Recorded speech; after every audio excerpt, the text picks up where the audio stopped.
growing up, I would overperform, outperform, overdo, like be overly nice. And I'm already like nice enough. So the fact that I was like forcing it was like too nice.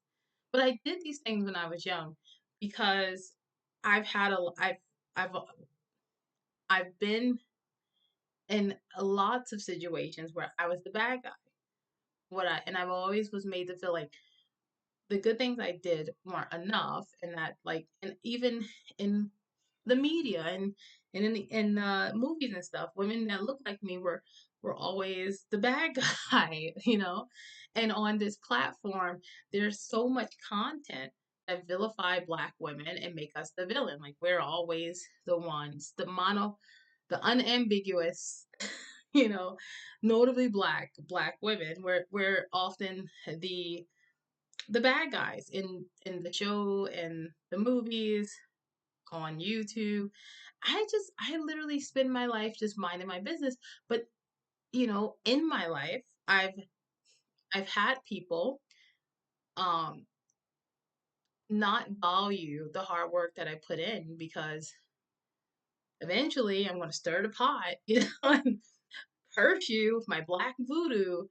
So therefore, it's tiring. So I just decided, you want to see me as a villain, I'll just be Mother Gothel. I'll just be a villain. So today I dressed up as a villain, but truly, I had to get comfortable with being a bad guy, and it was hard to accept the fact that I was going to be, in the eyes of many, a bad person because of their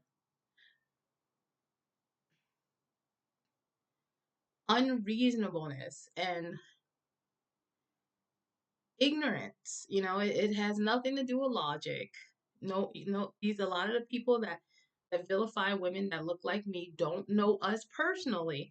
They've just had singular terrible experiences, and they just want to carry that versus healing that and really branching out to see all of who we are. It's like they just want to categorize us and make us this one thing. Well, we have a lot of things in common. We have one thing in common, but we are all different people. You know, I'm myself. I'm not my brother. He's a man. We have one thing in common, but that's about it. So again, I had to grow up and get comfortable with the fact that to some people, I would be the bad guy. I would be the villain. And I just embrace it so much when people bring their hate and they're just like, "Oh, you Black women are the same." I'm like, yeah, I'm going to curse you. Actually, you're going to be cursed with all the voodoo. Like I'm just extremely apathetic. There's no more like, let me prove to you that I'm not like the rest, because there's no reason, there's no need for that in my own personal life. Like I found the love of my life, and as long as he loves me and he's happy with me, I'm chilling.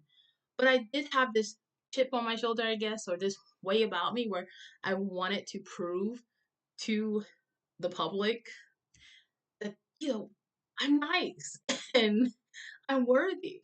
And it's never going to be good enough for some people. So I got to a place where I'm like, you see me for who I am, and I appreciate you. But for the rest of you fuckers, if you think that I'm a witch, I'm going to lean into that heavily because I don't care. Why not? It's a little bit, it's even a bit entertaining. But that's just me. I'm not saying be dramatic like me. But what I am saying is that if you are know to be Black, if you're a Black woman and you live in a West, if you are a person that's a unconventionally attractive person and you live in a country like the United States, get comfortable with being a bad guy. Now, I'm sure there's people on here that's like, well, there's a lot of bad guys, but I'm talking about this one, this archetype here, where we have an attitude and where we're going to stir the pot and you can't trust us and we're going to scam and steal. So yeah, today I dressed up as a villain. It was Mother Gothel. How did I do?